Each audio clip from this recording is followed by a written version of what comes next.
presented by Agriculture Classes Morena. Please subscribe my channel. Subject पशुपालन animal husbandry chapter number 14 संगठित dairy उत्पाद अंक 4।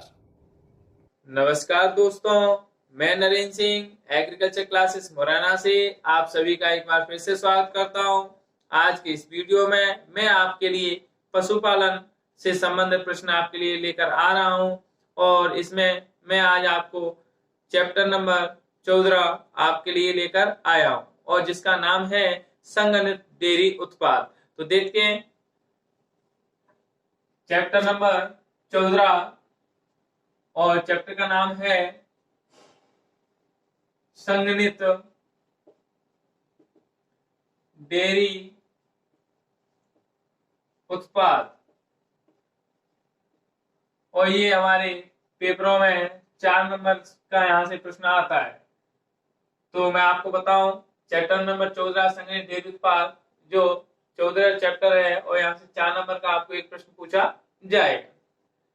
ठीक है, वीडियो शुरू करने से पहले अगर आप लोगों ने मेरा चैनल सब्सक्राइब नहीं किया है तो आप मेरे चैनल को जरूर सब्सक्राइब करें, जिससे मेरे सारे वीडियो आप तक नोटिफिकेशन के द्वारा माध्यम से पहुंच सके। और मेरे चैनल को अपने दोस्तों के साथ ज्यादा से ज्यादा शेयर करें, लाइक और कमेंट भी मुझे भेजते रहिएगा। ठीक है, चलो ज्यादा समय नहीं ले रहे हैं, बस शुरू करते हैं हम चैप्टर। यहाँ पे मेरा पहला प्रश्न रहेगा दुग्ध चूर्ण। कि दुग्ध चूर्ण क्या होता है? तो दुग्ध चूर्ण क्या है और इसके संगठन के बारे में हम जानेंगे। तो दुग्ध चूर्ण क्या है इसके बारे में आपको बता रहा हूं। दूध को कम तापमान पर, जो दूध होता है उसको कम तापमान पर सुखाकर तैयार किया गया वह पदार्थ जिसे पुनः द्रव अवस्था में बदला जा सकता है। क्या है? दूध को कम तापमान पर सुखाकर तैयार किया गया वह पदार्थ जिसे पुनः द्वारा से द्रव अवस्था में बदला जा सकता है, क्या कहलाता है? दुग्ध चूर्ण कहलाता है।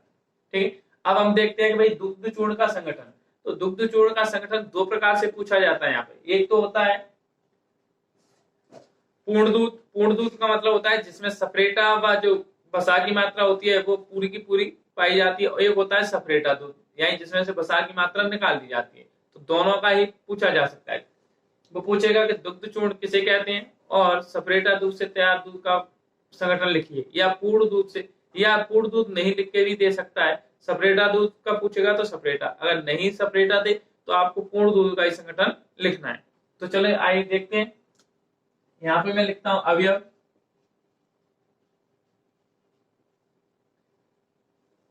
यहाँ पे पूर्ण दूध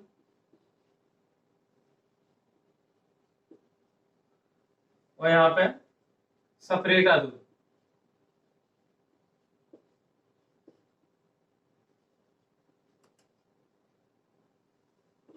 तो ये तो हम यहाँ पे तो लिखेंगे अवयव के कौन कौन से अवयव इसमें होते हैं। तो सबसे पहले हम इसमें क्या देंगे? नमी की मात्रा देखते हैं। तो नमी का परसेंटेज कितना होगा? नमी प्रतिशत। तो जो पूर्ण दूध होता है उसमें नमी कितने परसेंट पाई जाती है? तो जो पूर्ण दूध होता है उसमें 3.8% नमी पाई जाती है, और जो सपरेटा दूध होता है उसमें 3.5% क्या पाया जाता है? नमी पाई जाती है। यानी इसमें नमी की मात्रा 3.8 और जो सपरेटा दूध होता है उसमें 3.5% पाई जाती है। दूसरा बसा का प्रतिशत। तो जो बसा प्रतिशत होता है तो पूर्ण दूध में 26% बसा पाया जाता है। तो पूर्ण दूध में कितने परसेंट बसा पाया जाता है? 26%। और जो सपरेटा दूध होता है उसमें 1% बसा पाया जाता है। तो आपको पता है कि पूर्ण दूध में 26% और सपरेटा दूध में 1% बसा पाया जाता है।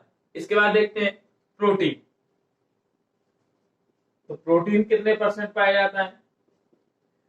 तो प्रोटीन के बारे में देखते हैं। जो पूर्ण दूध होता है उसमें 27% प्रोटीन पाई जाती है। पूर्ण दूध में कितने परसेंट पाई जाती है?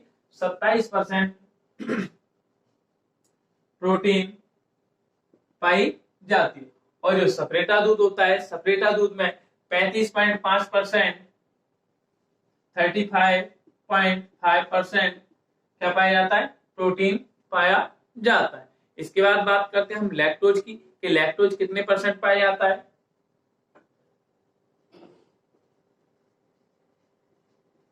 तो लैक्टोज प्रतिशत देखते हैं, तो जो पूर्ण दूध होता है उसमें लैक्टोज 37.2% पाया जाता है। कितना, 37.2% पाया जाता है। और जो सेपरेटा दूध होता है उसमें 52% सेपरेटा पाया जाता है। इसके बाद बात करते हैं हम खनिज लवण या भस्म। तो जो खनिज लवण या भस्म होता है, भस्म, तो भस्म के बारे में बात करते हैं, तो भस्म जो पूर्ण दूध में तो 6% पाई जाती है, पूर्ण दूध में 6%, और सेपरेटा दूध जो होता है उसमें 7.9% क्या पाया जाता है, 7.9% भस्म पाई जाती है। तो ये हमारा क्या है, संगठन है जो पूर्ण दूध व सेपरेटा दूध से संबंधित है।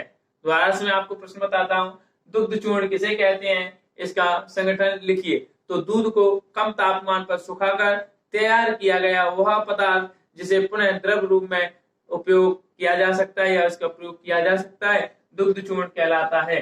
तो दुग्ध चूर्ण का संगठन क्या है, तो पूर्ण दूध और सेपरेटा दूध में ये लिखा है। नमी 3.8%, यहाँ पे सेपरेटा दूध में 3.5, वसा 26%, यहाँ पे 1%, प्रोटीन 27, 35.5, लैक्टोज 37.2, और यहाँ पे सेपरेटा दूध में 52% पाया जाता है, और यहाँ पे बस 6% पाई जाती है, और यहाँ पे 7.9% बस पाई जाती है। तो ये था हमारा संगठन वाला प्रश्न, और ये आप याद कर लेना।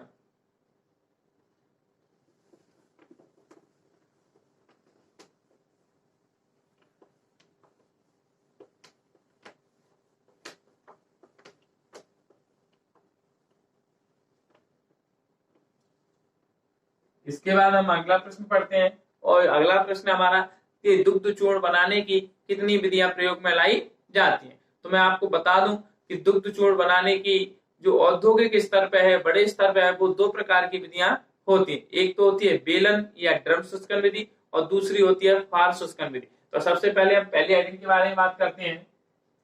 तो ये पहली हेडिंग नहीं है, ये अपने आप में भी एक प्रश्न है। बेलन या ड्रम शुष्कन विधि, ये क्या है, अपने आप में प्रश्न भी है कि भाई बेलन या ड्रम शुष्कन विधि किसे कहते हैं।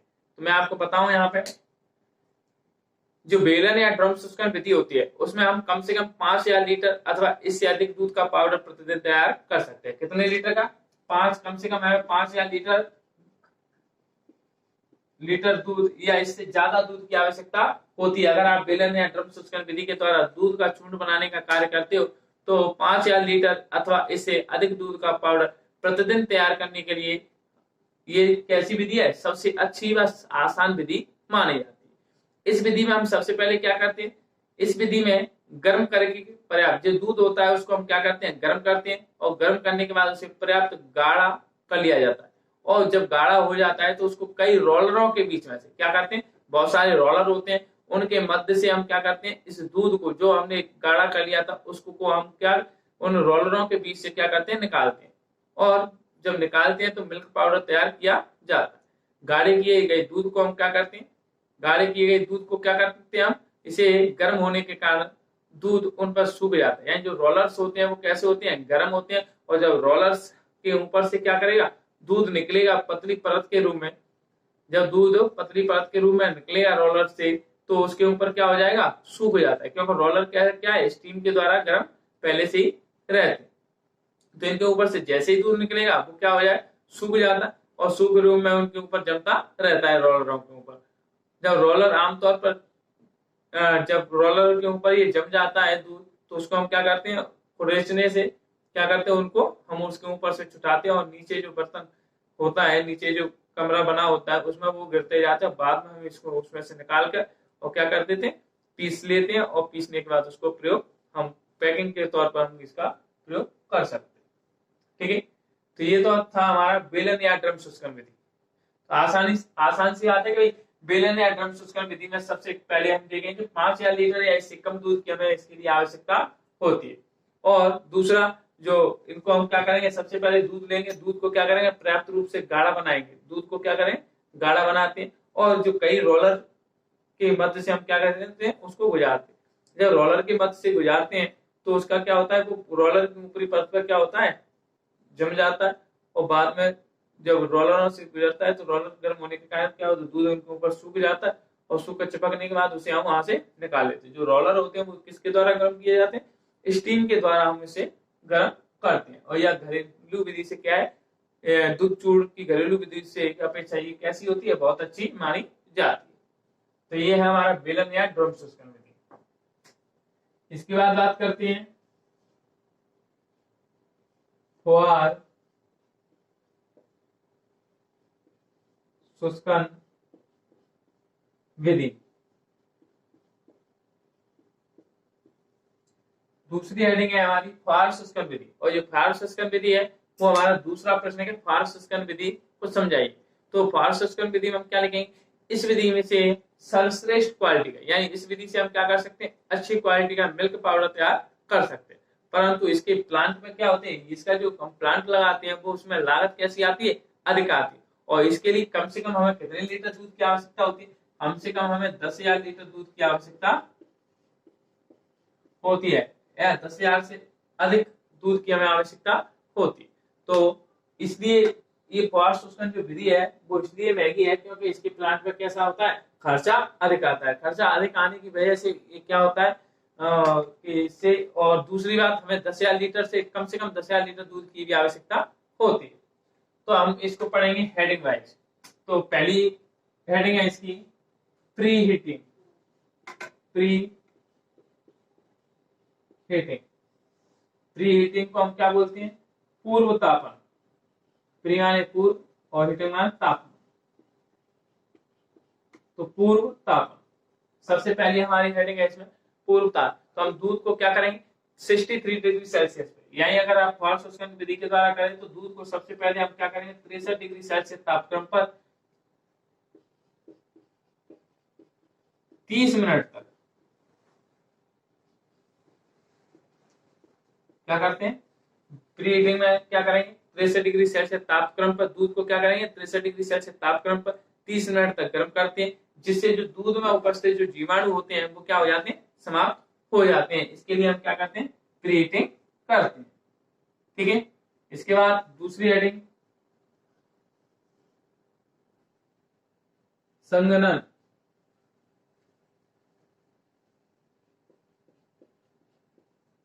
संघनन को हम कंडेंसिंग भी बोलते हैं।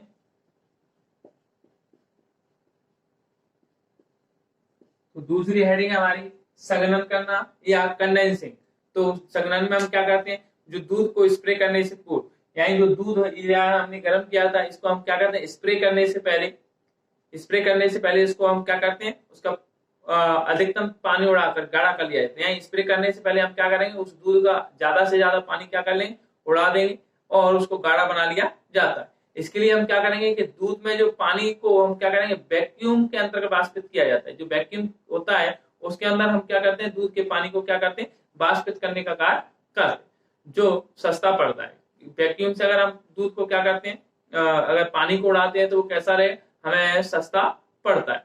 ठीक है। और उसके बाद हमें से दूध को क्या करें, निर्वात चैम्बर में दूध का पानी तब तक उड़ने दिया जाता है जब तक संघनित दूध में नमी की मात्रा कितने % रह जाए, 7% ना रहे। यानी हमें दूध का क्या करना है, जो पानी उड़ाना है और उसमें नमी कितने % रखनी है, 7% तक उसकी नमी रखनी है। ठीक है। तो इसके बाद हम क्या करें, 7% तक नमी जब हो जाएगी तब उसका हम क्या करेंगे, समांगीकरण करेंगे। तो तीसरी हेडिंग है हमारी समांगीकरण। समांगीकरण,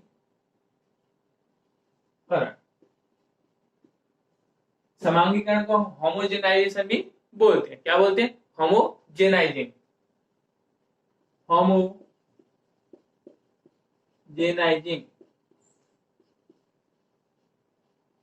तो समांगीकरण करना है या होमोजेनाइजिंग, ठीक है। तो समांगीकरण में हम क्या लिखेंगे, यदि प्रेशर स्प्रे नोजल ऐसा हो जिसमें 200 किलोमीटर प्रति सेंटीमीटर यानी 200 किलोग्राम प्रति सेंटीमीटर इसका यानी जो समांगीकरण भी हो जाए और स्प्रे के द्वारा क्या हो जाए, उसका काम भी हो जाए। तो हम इसके लिए करते हैं, जो स्प्रे करते हैं दूध को हम, या प्रेशर स्प्रे नोजल ऐसा हो, कैसा होना चाहिए कि 200 किलोग्राम यानी 200 लीटर दूध, 200 किलोग्राम दूध प्रति सेंटीमीटर स्क्वायर के हिसाब से दबाव पर हम दूध को क्या करें, उसमें से निकालें। यानी प्रेशर नोजल है जो, उसमें से हम क्या करेंगे, दूध को 200 किलोग्राम प्रति सेंटीमीटर स्क्वायर के छिद्र से क्या करेंगे, इसकी स्पीड से हम क्या करें, दूध को स्प्रे कराते हैं, यानी दूसरी तरफ बाहर फेंकने का कार्य करते हैं। तो इसे इसका स्प्रे भी हो जाता है, और दूसरा यहाँ पर क्या होता है, जो बसा के कण होते हैं उनका समांगीकरण भी हो जाता है। और समांगीकरण हमें कितने डिग्री सेल्सियस तापक्रम पर करना चाहिए,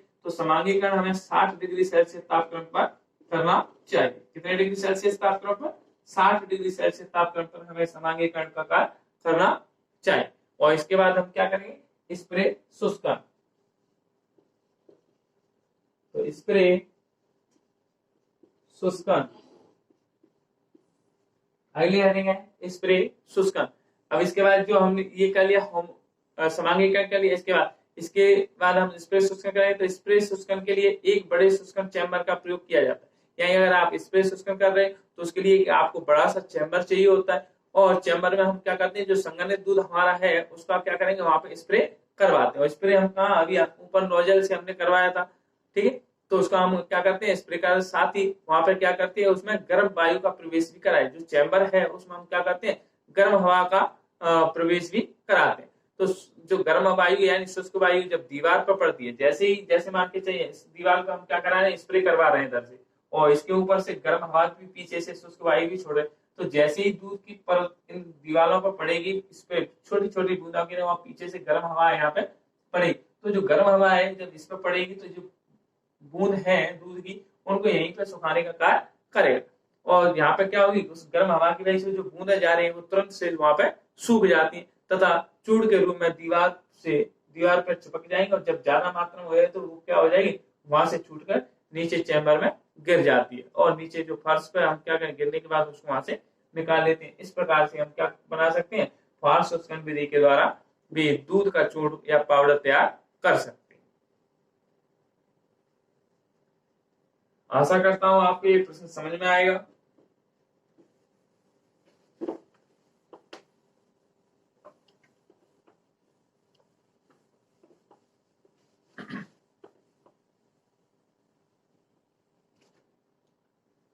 इसके बाद अगला प्रश्न है मेरा कि दुग्ध चूर्ण बनाने के उद्देश्य क्या है, यानी दूध का चूर्ण हम बनाते क्यों है, तो उसका क्या कारण है कि दुग्ध चूर्ण बनाते। तो दुग्ध चूर्ण का उद्देश्य,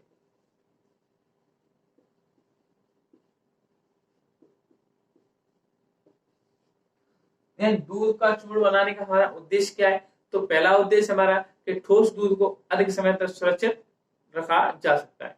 अगर आप दूध है तो दूध को आप अधिक दिनों तक सुरक्षित नहीं रख सकते, इसलिए जो उसका क्या है, ठोस रूप बना लेते हैं तो वो अधिक दिनों तक सुरक्षित रखा जा सकता है। तो मैं लिखता हूं यहाँ पे, ठोस दूध को अधिक दिनों तक सुरक्षित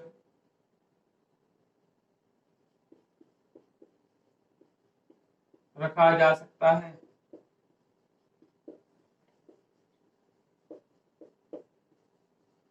तो मेरा पहला पॉइंट, जो ठोस दूध है उसको हम अधिक समय तक क्या कर सकते हैं, सुरक्षित रखा सकते हैं। दूसरा है दूरस्थ स्थानों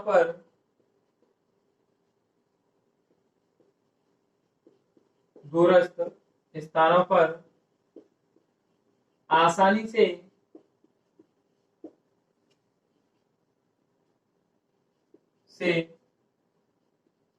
पहुंचाया जा सकता है।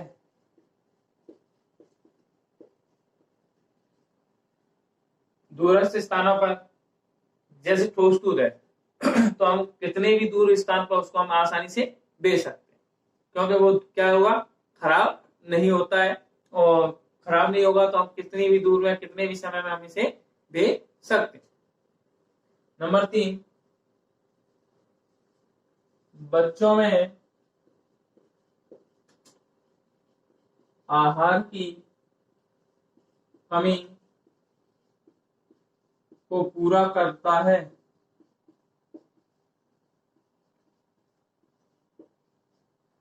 जो बच्चे होते हैं उनमें आहार की कमी को पूरा करते हैं। जैसे बहुत सारी जगह ऐसी है जहां दूध की व्यवस्था नहीं है, तो हम दुग्ध पाउडर लेकर बच्चों को हम आसानी से उनको आहार दे सकते हैं। नंबर 4, इसे पुनः द्रव अवस्था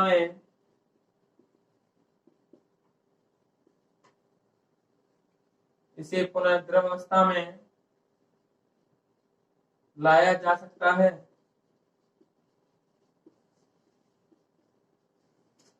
इसे क्या कर सकते हैं, यानी दूध का हम पाउडर भी बना सकते हैं और वापस उस पाउडर का हम बाद में दूध भी बना सकते हैं। तो ये क्या है, इसे हम पुनः अवस्था में क्या बना, पुनः द्रव अवस्था में भी हम इसे लेकर आ सकते हैं। दूध, इसे पुनः द्रव अवस्था में लाकर हम दूध का घोल द्वारा से तैयार कर सकते हैं। नंबर 5, आपात स्थिति में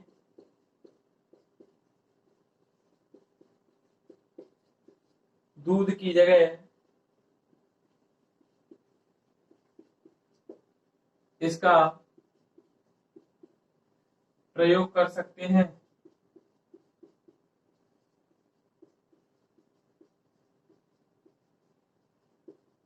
आपातकालीन स्थिति में भी हम क्या करते हैं, दूध नहीं है, आपात स्थिति चल रही है, दूध की व्यवस्था नहीं है, तो वहां पर भी हम किसका, दूध के पाउडर का प्रयोग करके बच्चों के लिए चाय वगैरह कॉफी वगैरह बनाने में हम इसका प्रयोग कर सकते हैं। ठीक है, तो दुग्ध चूर्ण का उद्देश्य बताइए। तो दुग्ध चूर्ण का पहला उद्देश्य है कि ठोस दूध को अधिक दिनों तक सुरक्षित रखा जा सकता है। यानी जब पाउडर, दूध का पाउडर बना लेंगे तो उसे हम अधिक दिनों तक खराब होने से बचा सकते हैं। दूरस्थ स्थानों पर आसानी से पहुंचाया जा सकता है। दूर एक स्थान से दूसरे स्थान पर हम इसे बिना खराब हुए, बिना किसी नुकसान के हम आसानी से पहुंचा सकते हैं, मगर दूध को नहीं पहुंचा सकते थे। बच्चों में आहार की कमी को पूरा करता है।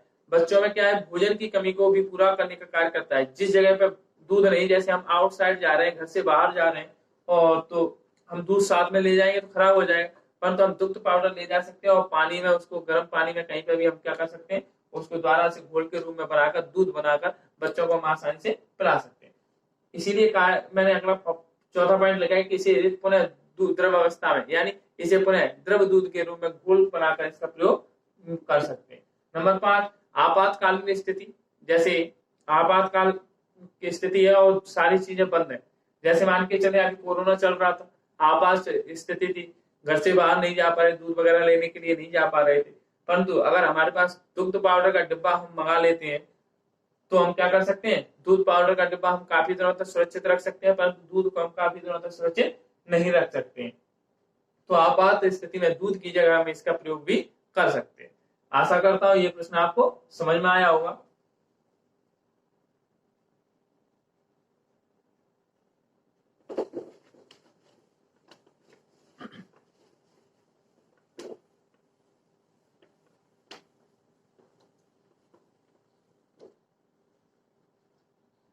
इसके बाद अगला प्रश्न है मेरा कि संघनित दूध किसे कहते हैं, इसका संगठन लिखिए। या पूर्ण दूध से तैयार या सपरेटा दूध से तैयार संघनित दूध का संगठन लिखिए। तो संघनित दूध होता क्या है वो मैं आपको बता दूं। दूध से अधिकांश जल की मात्रा को निकाल लिया जाता है। दूध से क्या करते हैं, अधिकांश जल की मात्रा को अलग करके बिना चीनी मिलाए या चीनी मिलाकर पर्याप्त रूप से गाढ़े किए गए पदार्थ को ही हम क्या कहते हैं, संघनित दूध कहते हैं। दूध से अधिकांश जल की मात्रा को अलग करके बिना चीनी या चीनी मिलाए दूध या दूध को पर्याप्त गाढ़े पदार्थ को ही हम क्या कहते हैं, संघनित दूध कहते हैं। ठीक है, तो दुग्ध चूर्ण की परिभाषा, संघनित दूध की परिभाषा आपको पता चल गई।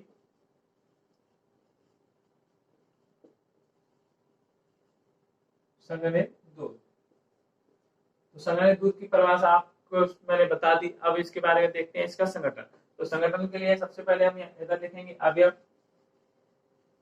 कौन कौन से अवयव है यहाँ पे भी मैंने आपको बता दूं, एक तो सपरेटा दूध का है, एक पूर्ण दूध का है। तो पूर्ण दूध और सपरेटा दूध दोनों का ही संगठन हम पढ़ेंगे। पूर्ण दूध के बारे में और सपरेटा दूध के बारे में हम इसका संगठन पढ़ेंगे।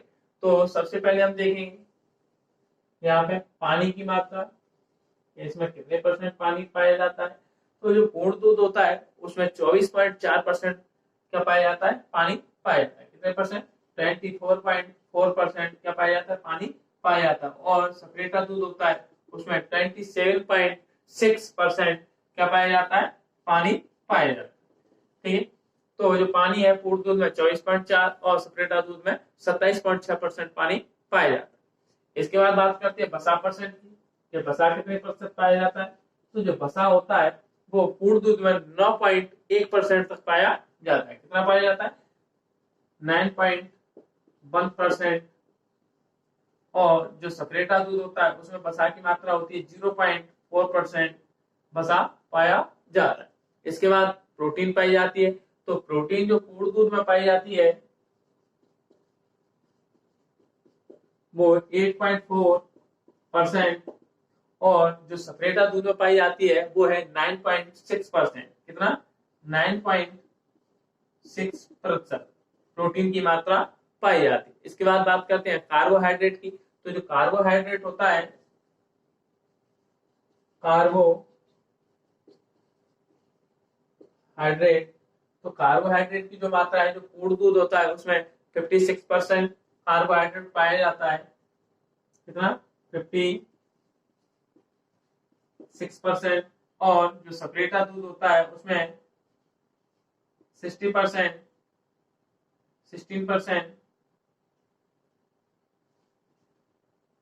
सपरेटा दूध पाया जाता है। इसके बाद भस्म या खनिज लवण या राख भी बोलते हैं, और ये कितने परसेंट पाई जाती है।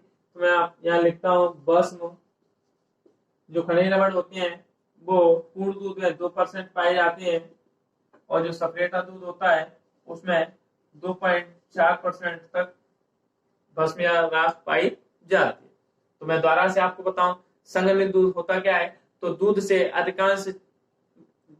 अधिकांश जल की मात्रा को अलग करके बिना चीनी मिलाए या चीनी मिलाकर पूर्ण गाढ़े पदार्थ को ही हम क्या कहते हैं, संघनित दूध कहते हैं। और संघनित दूध में पानी जो पूर्ण दूध में 24.4%, सपरेटा दूध में 27.6%, बसा पूर्ण दूध में 9.1% और यहाँ पे 0.4%। प्रोटीन पूर्ण दूध में 8.4%, सपरेटा दूध में 9.6%। कार्बोहाइड्रेट 56% और यहाँ पर 60%। भस्म कितनी है, 2% और सपरेटा दूध में 2.4% पाई जाती है। आशा करता हूँ ये प्रश्न आपको समझ में आया होगा।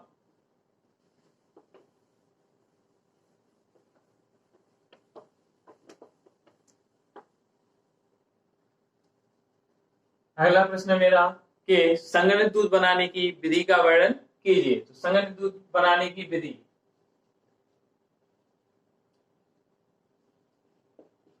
संघनित दूध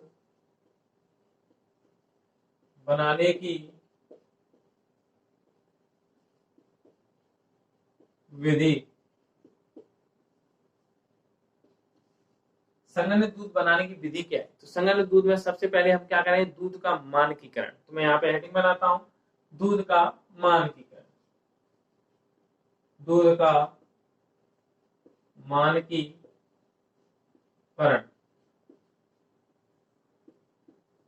सबसे पहले दूध का मानकीकरण का मतलब होता है मानक, यानी वो क्या मानकों पे खरा उतर रहा है। तो स्वच्छ एवं ताजा दूध, सबसे पहले हम क्या करेंगे, स्वच्छ एवं ताजा दूध लेकर और पहले उसकी क्या करें, जांच करते हैं कि उसकी जो अम्लीयता होती है यानी खट्टापन होता है वो 0.2% से अधिक तो नहीं है। दूध का मानकीकरण कर रहे हैं तो दूध के मानकीकरण क्या है, सबसे पहले स्वच्छ एवं ताजा दूध लेते हैं और ताजा दूध को हम उसकी जांच करेंगे उस दूध की, और जांच करने के बाद उसमें देखेंगे कि उसकी अम्लता यानी जो खट्टापन होता है वो 0.2% से अधिक नहीं होना चाहिए। इसके बाद जब हम दूध का पता लगा लेंगे दूध हमारे मानकों पर खरा है तो हम क्या करेंगे, पूर्व तापन। पूर्व तापन का मतलब होता है प्री हीटिंग, ठीक है।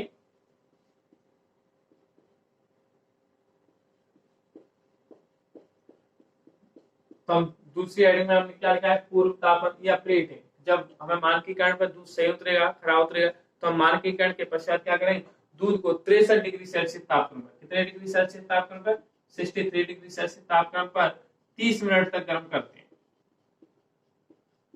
30 मिनट तक गर्म करते हैं। तो हम क्या करेंगे, पूर्व तापन में क्या लिखेंगे, मानकीकरण के पश्चात दूध को 63 डिग्री सेल्सियस तापक्रम पर लगभग 30 मिनट तक क्या करते हैं, हम गर्म करने का कार्य करते हैं या खौलाने का कार्य करते हैं। इसके बाद क्या करेंगे, चीनी मिलाएंगे। तो तीसरी हेडिंग लिखेंगे हम चीनी मिलाना। चीनी मिलाना, तीसरी हेडिंग हमारी चीनी मिलाना। तो चीनी मिलाने क्या कर, जब दूध का हम क्या करेंगे, पूर्व तापन कर लेंगे और पूर्व तापन के बाद दूध की मात्रा के अनुपात में हम एक बड़ा बर्तन लेंगे। क्या करेंगे, दूध की जैसे हमारे दूध की मात्रा टैंकर भरा हुआ है, परंतु हम पूरे टैंकर में चीनी को नहीं डालेंगे, उसके अनुपात में हम क्या करेंगे, एक बर्तन में क्या ले लेंगे, दूध ले लेते हैं, ठीक है। और दूध में हम क्या करेंगे, चीनी डाल देंगे और इसको अच्छी तरीके से यहाँ पे क्या करेंगे, घुलने का कार्य करते। जब चीनी अच्छी तरीके से इसमें घुल जाती है तो अब इस मीठे दूध को हम किसमें, जो हमारा बड़ा टैंकर था, बड़ा टैंकर है, उसमें हम इसको क्या कर देंगे, मिला देते और इसको खुरसने से क्या कर देंगे, इसको इसमें घुमा देते हैं, जिससे क्या होगा, ये दूध इसमें मिल जाएगा, ठीक है। तो ये कार्य क्या है, चीनी मिलाना कहलाएगा। तो चीनी मिलाने का कार्य हो गया। इसके बाद हम क्या करेंगे, निर्वात टैंक से दूध का बाष्पन द्वारा संघनन। तो चौथी हेडिंग हमारी निर्वात टैंक से संघनन द्वारा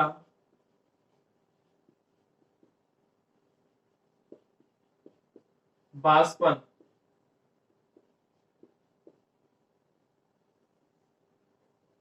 तो निर्वात टैंक से संघनन द्वारा बाष्पन का कार्य करवाना। अब हम क्या क्या करेंगे कि चीनी हमने मिला दी, तो चीनी मिला, जो चीनी मिलाया जो दूध है उसको हम क्या करें, निर्वात टैंक में डालते हैं। जब इसको हम कहाँ ले जाएंगे, निर्वात टैंक में ले जाएंगे, जिससे जो बाष्प के कुंडल बिखरे होते हैं, उसमें क्या है, जो निर्वात टैंक होता है उसमें क्या है, इस तरीके से कुंडल बिखरे होते हैं। इस तरीके से एक कुंडली आकार रहेगी और ये कैसी होगी, डबल, इस तरीके से इसका आकृति रहेगी। और इसमें क्या है, गर्म गैस भरी रहती है, इसमें क्या भरी रहती है, गर्म वायु भरी रहती है, ठीक है, इनके ऊपर। तो ये बहुत ज्यादा गर्म होते हैं, ठीक है। तो ये क्या होते हैं, जो कुंडल होते हैं इनको हम कुंडल बोलते हैं। तो कुंडल इनके ऊपर क्या होते हैं, बिखरे रहते हैं। इन कुंडलों के अंदर क्या होगी, उच्च ताप की कैसी होगी, बाष्प होगी, जो कैसी होगी, अत्यधिक गर्म होती है और उसे हम इसके अंदर क्या करते हैं, प्रवाहित करने का कार्य करते हैं, ठीक है। और जो प्रवाहित कर, जो कुंडल होते हैं उनका तापमान लगभग कितना रहता है, वो भी मैं आपको बता दूं। तो 63 से 100 डिग्री सेल्सियस, यानी 63 से 100 डिग्री सेल्सियस तापक्रम तक इनके अंदर, इन कुंडलों के अंदर जो गैस भरी रहती है, बाष्प भरी रहती है, वो 63 से 100 डिग्री सेल्सियस तापक्रम के बीच में रहती है। जब कुंडलों के ऊपर, जब इन जो कुंडल दूध हमने चीनी मिलाकर तैयार किया था, जब हम उसको इसके ऊपर डालेंगे, उस दूध को हम किसके ऊपर, इन जो गर्म कुंडलों के ऊपर हम डालते हैं, तो क्या होता है, तीव्र गति से इनमें जो दूध का जो पानी होता है वो बाष्पित हो जाता है, ठीक है। और बाष्पित हो गया। अब इसके बाद हम क्या करेंगे, इसकी डिब्बाबंदी करेंगे। दूध का बाष्पन हो गया। नंबर 5 हेडिंग है डिब्बा बंदी, यानी पैकिंग। अब हमारा जो दूध है, तो बाष्पीकरण के पश्चात संघनित दूध को हम क्या करते हैं, ठंडा करेंगे। तो बाष्पीकरण के पश्चात संघनित दूध को कितने डिग्री सेल्सियस तक, 10 डिग्री सेल्सियस तापक्रम तक, कितने डिग्री, 10 डिग्री सेल्सियस तापक्रम तक हम क्या करते हैं, ठंडा करते हैं। तथा इसके बाद हम जब 10 डिग्री सेल्सियस तापक्रम तक ठंडा हो जाए तो बोतल लेंगे, कांच की बोतल या प्लास्टिक की बोतल या टीन के डिब्बों में हम क्या करेंगे, इसको भर देते हैं और अच्छी तरीके से हम क्या करते हैं, इसको सील, यानी ढक्कन अच्छी तरीके से हमें लगाना चाहिए, क्योंकि अगर अच्छी ढंग से हम ढक्कन नहीं लगाते हैं तो उसमें जीवाणु भी पनप सकते हैं। इसके बाद हम लिखेंगे छठवीं हेडिंग स्टोरेज या भंडारण।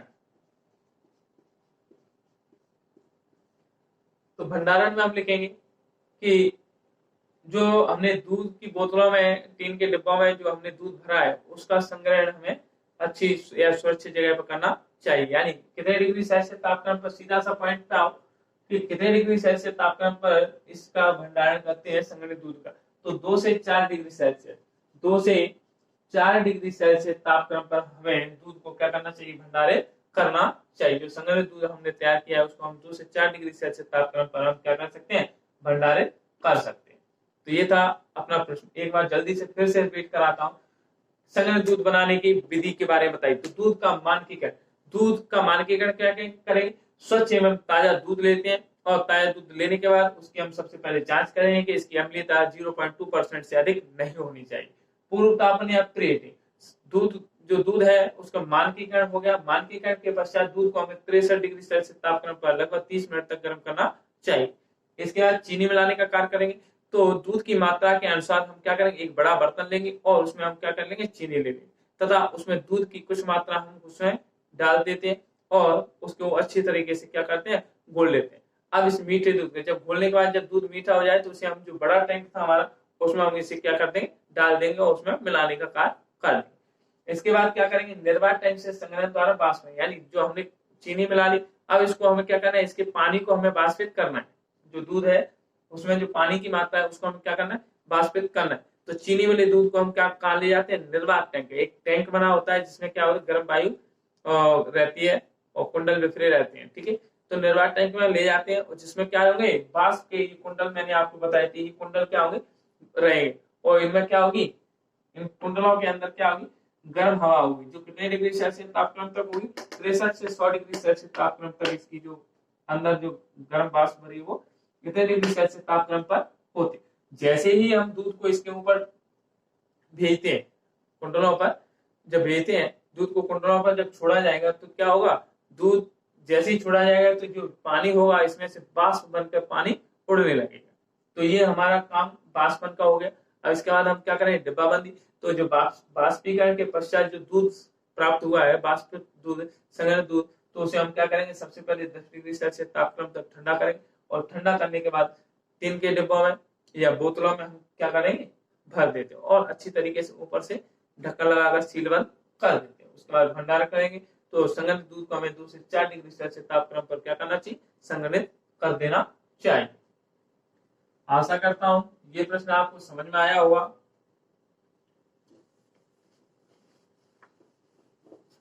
अगर आप मेरे चैनल पर नए हैं तो मेरे वीडियो को लाइक करें, मुझे कमेंट करें और अपने दोस्तों के साथ अधिक से अधिक मेरे चैनल को शेयर करें और मेरे चैनल को सब्सक्राइब भी करें।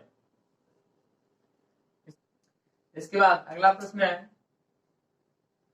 संघनित दूध के उपयोग लिखिए।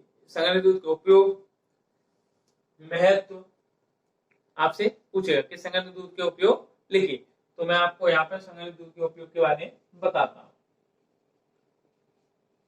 संघनित दूध के उपयोग,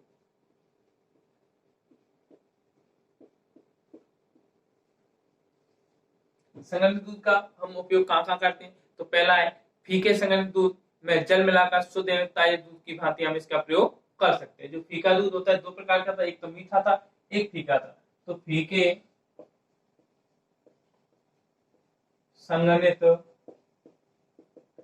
दूध में पानी मिलाकर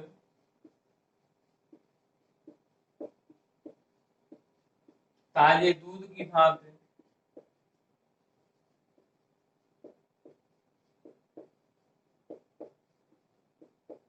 इसका उपयोग कर सकते हैं। तो पहला पॉइंट हमारा क्या है कि ये जो फीका 2 प्रकार का होता है, एक मीठा दूध होता है, एक होता है फीका। तो फीका जो संघनित दूध है उसमें हम क्या कर सकते हैं, पानी मिलाकर और इसे शुद्ध एवं ताजे दूध की भांति हम इसका प्रयोग कर सकते हैं। ठीक है। नंबर 2, चाय व कॉफी बनाने में इसका उपयोग कर सकते हैं। दूसरा, जो संघनित दूध है उसका उपयोग हम कहाँ कर सकते हैं? चाय तथा कॉफी बनाने में भी हम इसका उपयोग कर सकते हैं। ठीक है। नंबर 3, सफरेटा के संघनित दूध का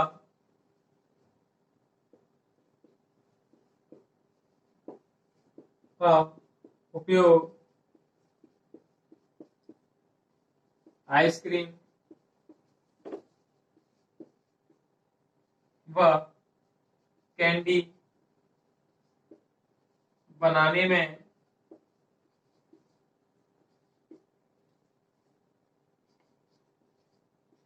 कर सकते हैं। जो सपरेटा का संघनित दूध है, दो प्रकार के, एक पूर्ण दूध तथा एक सपरेटा दूध। जो सपरेटा के द्वारा जो संघनित दूध तैयार किया जाता है उससे हम कैंडी तथा आइसक्रीम भी हम बना सकते हैं। नंबर 4, शिशु आहार के रूप में भी इसका उपयोग कर सकते हैं। तो शिशु यानी जो बच्चे होते हैं उनके भोजन के रूप में भी हम इसका उपयोग कर सकते हैं। नंबर 5, इसका उपयोग मिठाइयाँ व बेकरी उद्योग में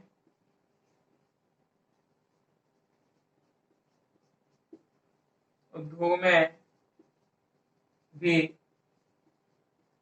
कर सकते हैं।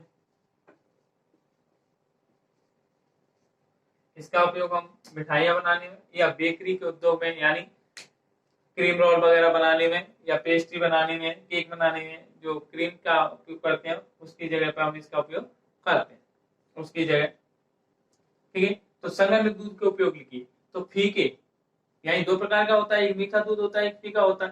तो ये फीके दूध में हम पानी मिलाकर शुद्ध तथा ताजे दूध की भांति हम इसका उपयोग कर सकते हैं। दूसरा, चाय व कॉफी बनाने के लिए संघनित दूध का हम उपयोग कर सकते हैं। सपरेटा के संघनित दूध का उपयोग हम किसके लिए करते हैं? आइसक्रीम व कैंडी बनाने में कर सकते हैं। सपरेटा दूध का जो संघनित दूध है उसका हम उपयोग आइसक्रीम बनाने, कैंडी बनाने में करते हैं। शिशु आहार के रूप में भी हम इसका उपयोग कर सकते हैं, बच्चों के भोजन के रूप में भी हम इसका उपयोग कर सकते हैं। इसका उपयोग मिठाई बनाने में, बेकरी उद्योग में भी हम इसका उपयोग कर सकते हैं। मिठाई बनाने, बेकरी उद्योग में भी हम इसका उपयोग कर सकते हैं। आशा करता हूँ ये प्रश्न आपको समझ में आया हो। एक प्रश्न है, तुम्हें बता दूं दुग्ध चूर्ण के उपयोग के बारे में। तो दुग्ध चूर्ण का मैंने उद्देश्य आपको पहले पढ़ा चुका हूँ। उपयोग सेम ऐसे ही है, अगर आप या तो देख लें, वैसे यही है। जैसे यहाँ पे फीके संघनित दूध में पानी, ये वाला पॉइंट नहीं चलेगा। ये दूसरा पॉइंट, चाय व कॉफी बनाने में, यही अगर प्रश्न पूछा जाता है तो दुग्ध चूर्ण के उपयोग लिखिए, तो आप लिख सकते हैं चाय व कॉफी बनाने में इसका उपयोग किया जा सकता है। शिशु आहार के रूप में भी इसका उपयोग किया जा सकता है। इसका उपयोग मिठाई व बेकरी उद्योग में भी कर सकते हैं। ठीक है। इस तरीके से आप अपने पॉइंट लिख सकते हो। इनमें 1 2 3 पॉइंट, जो 1 2 3 ये आप उसको छोड़ देंगे, बाद बाकी 2 पॉइंट यहाँ से, और 2 उद्देश्य मैंने लिखा है वहां पे भी एक आध पॉइंट ऐसे हैं जो उपयोग में आप लिख सकते हो। ठीक है। आशा करता हूँ ये प्रश्न आपको समझ में आया होगा।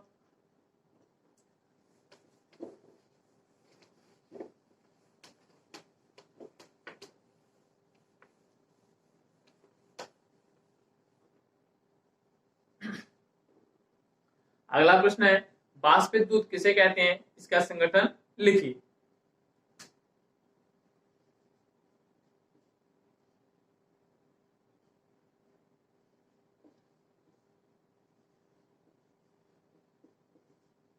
तो वाष्पित दूध कहते किसे हैं? तो मैं आपको, बिना चीनी मिलाई दूध के जल को आंशिक रूप से, यानी कम मात्रा, यानी जो बिना चीनी मिलाकर दूध के जल को आंशिक रूप में बाष्पन के द्वारा अलग करके तैयार गाढ़े दूध को ही हम क्या कहते हैं, बाष्पित दूध कहते हैं। ठीक है, इसके बाद हम संगठन देखते हैं। तो अभी आप यहाँ पे पूर्ण दूध, सपरेटा दूध,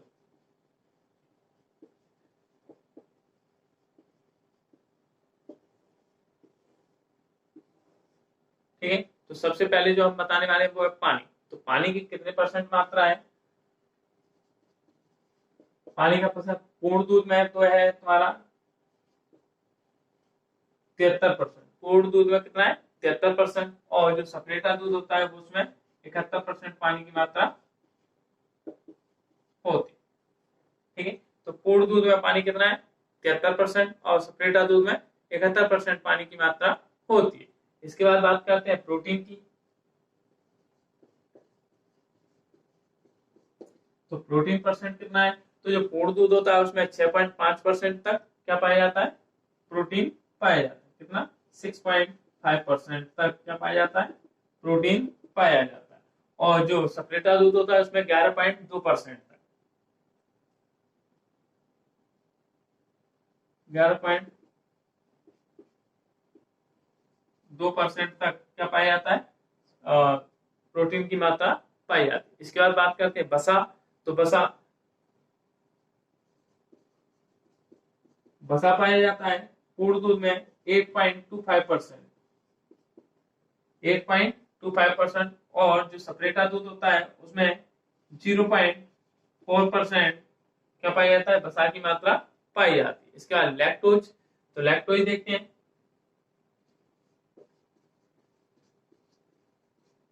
लैक्टोज की कितने परसेंट मात्रा पाई जाती है, तो जो पूर्ण दूध होता है उसमें 9.93%, 9.93%। और जो सपरेटा दूध होता है उसमें 15% तक क्या पाया जाता है, लैक्टोज की मात्रा पाई जाती है। इसके बाद भस्म यानी खनिज लवण। तो भस्म कितना पाया जाता है, 1.55%। कितना पाया जाता है पूर्ण दूध में, 1.55%। और जो पूर्ण सपरेटा दूध होता है उसमें 2.4%। कितना, 2.4% क्या पाया जाता है, सपरेटा दूध में भस्म की मात्रा पाई जाती है। मैं आपको दोबारा से फिर बता दूं इसको कि बाष्पित दूध क्या होता है।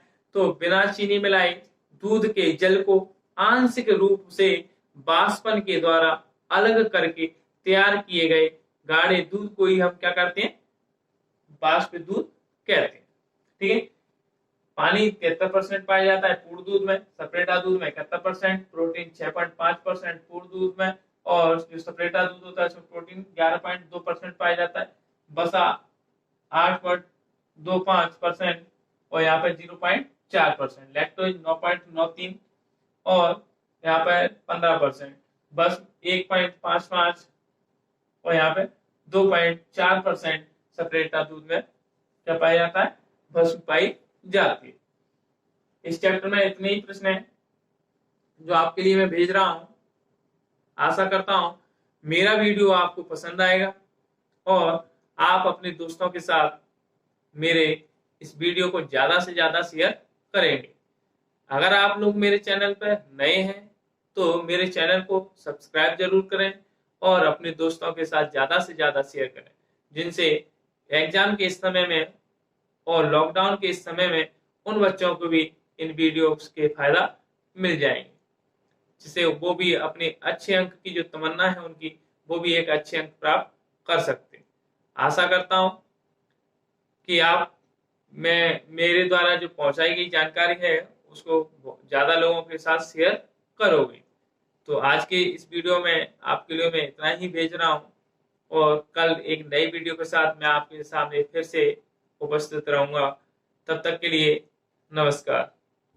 अगर आपको मेरा ये वीडियो पसंद आया हो तो मेरे चैनल को ज़रूर सब्सक्राइब करें।